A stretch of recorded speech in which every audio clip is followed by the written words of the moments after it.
when did you realize na, uh, okay, this is not something normal anymore and maybe I should seek help? Or did someone tell you na, Jen, maybe you need to talk to someone? How did it start with you? How did you realize it? Siguro in my case, no, it would date back to around 2002 when I lost my dad. A while ago, as si Christina mentioned about the regulation, about the coping skills, about the triggers. I would say that that kind of played a part in what what resulted in my diagnosis. No? So 2002, I lost my dad. I was still in high school. I was around 16 years old. And then looking back, I felt like I wasn't able to grieve because during that time, everyone around me would say, oh, you have to be strong because my mom was very young during that time. So, you have to be strong for your mom, or you have to parang be someone that your younger sister can rely on. Medyo ganyan eh. And then, so I wasn't able to grieve until probably around 2008. I started to feel parang long periods of sadness. 2008, I was already working. So from college, no, transitioning to corporate life. And then it came again, 2018, when I got married. Of course, getting married is a beautiful thing. Yeah. It's something that we would celebrate, but we cannot deny the fact that along with the celebration also comes a lot of adjustments. Yeah. Yeah, and then that in my case, I was somehow basically uprooted from where I was. So changed church. I I'm now living with my in-laws, and then I also left my work for the past 7 years. I'm in a school, and then suddenly when I got married, I had to resign because I live quite far from the school. So a lot of parang one change after. Actually, it's not one change after another. It's Sabay-sabay. many changes Yeah. at the same time. Yeah. And then, so that was 2018. No? And then 2020, of course, I don't have to explain much. It's a pandemic. So a lot of people had somehow dealt with mental health Some sort of concerns. depression. Yeah. So it was also very difficult for me. 2022, again, I experienced prolonged loss of motivation. During that time, we had some minor house renovations done. And though I was not the one preparing for that or in charge of that, still there were some form of change in the environment that probably also contributed to me being more anxious. Yan. Then that was 2022. And then 2024 was, I would say, the worst. 2024, I had a new job. No? And then I also, towards going into that new job, there were a lot of adjustments. And then I also had some personal concerns that I was dealing with. So if I look back at all those events that I said, the common factor seems to be that whenever there's a change, there's a transition, I have a very hard time coping with it. Adjusting. Yeah, adjusting and coping with it. So changes in life, whether good or bad, like in the case of getting married, it's a good thing, but it's a change still. Yeah. And then of course, after getting married, the struggle with the journey of infertility that also kind of took a toll on my mental health. Yeah.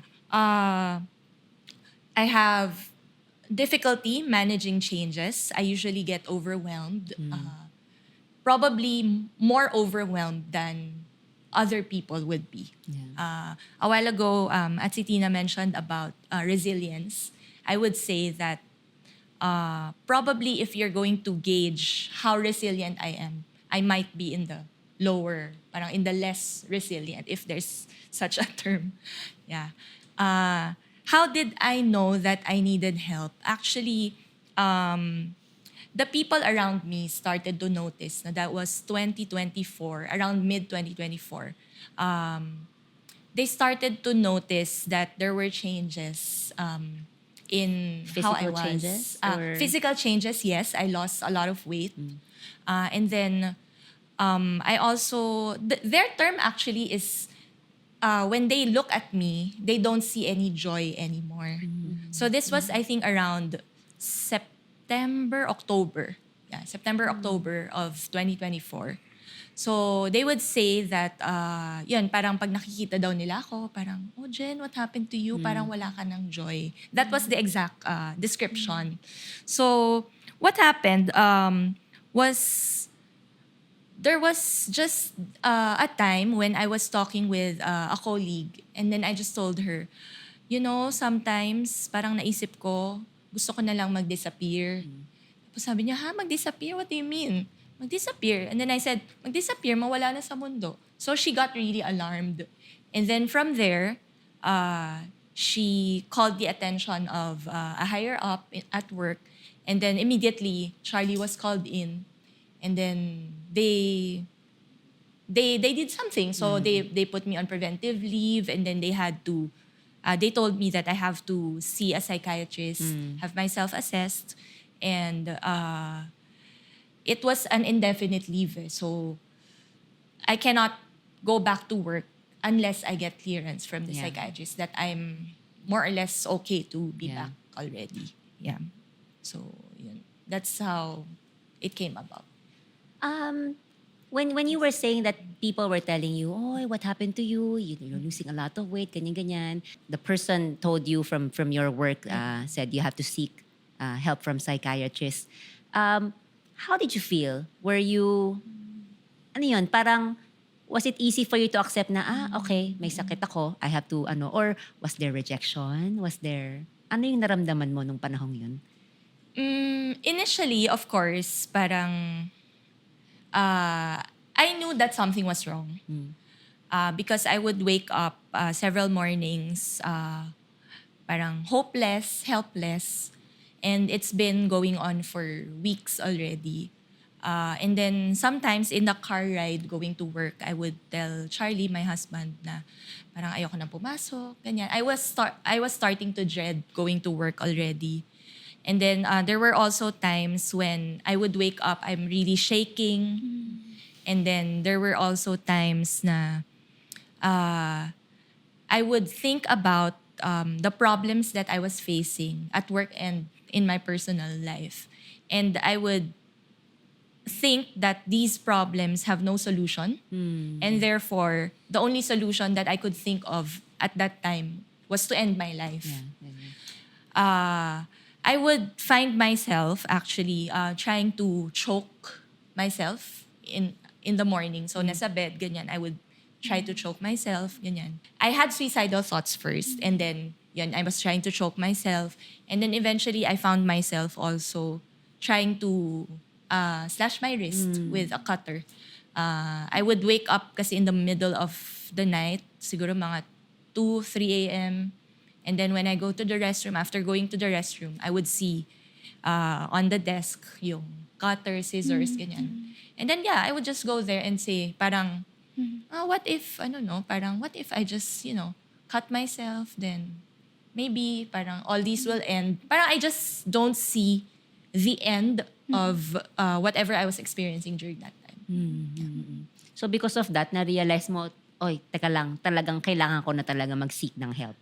Because of these things that you were doing. Yes, because of those things. And actually, the funny thing is, because I needed that clearance, so I had no choice. External. So ganun. parang, for one, yes, of course, I know that I really needed help. But I was saying, okay, since if I don't get the clearance, I will not be able to go back, Go back to work. Yeah. So, kailangan mong gawin yan. Kailangan ko talaga gawin.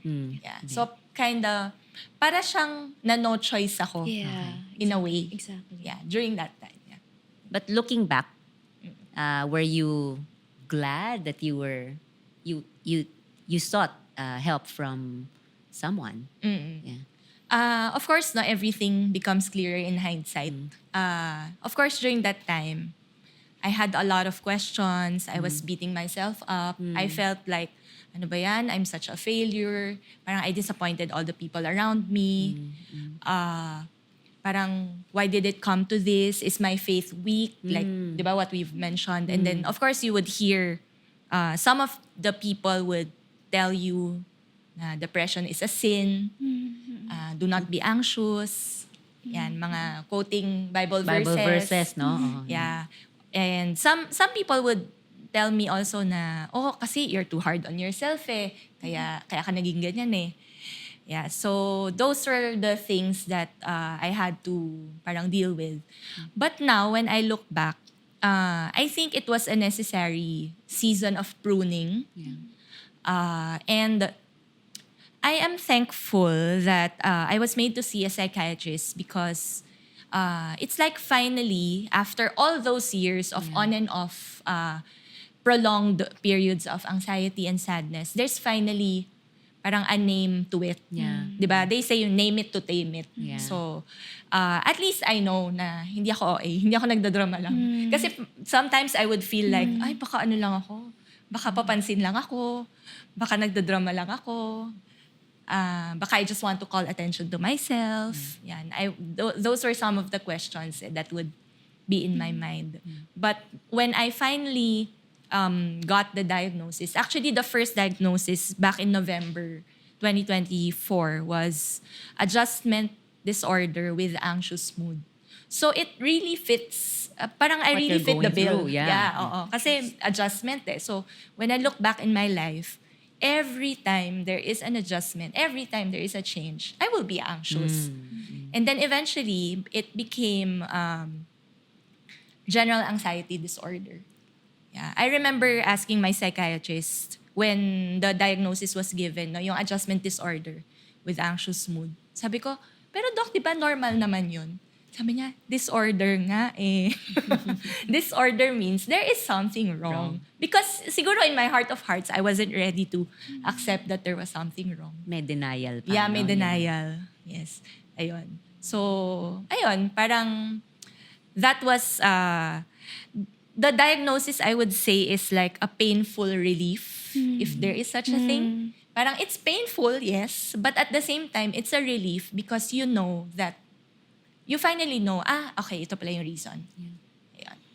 So, yeah. Kaya nga nasabi nila, no, the truth hurts, no? But sets you free. Yeah, Yes. but it sets you free, Yeah, correct. correct. So contradicting, no? At si Christina, maybe you can share what can the people around, like in the case of Jen, no?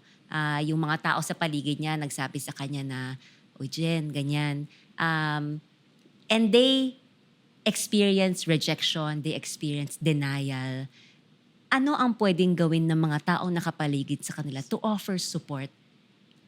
Especially the people that are very near to them, family, husbands, sisters, ayan, mga parents. Yeah. That's a good question, no? Well, first, to help somebody who is struggling emotionally, psychologically, it's very important for them to feel seen, you know? To feel seen. Yeah, because nakakapagod yun trying to put on a mask, you know? Trying to appear cheerful, trying to appear okay when you really are not. Yeah. It takes a lot more effort. And that can really drag the person down much faster. But if they know that they have the permission to feel sad when they are sad. Thank you for joining us today in our discussion. We hope we were able to enlighten you in some of the issues you are currently facing.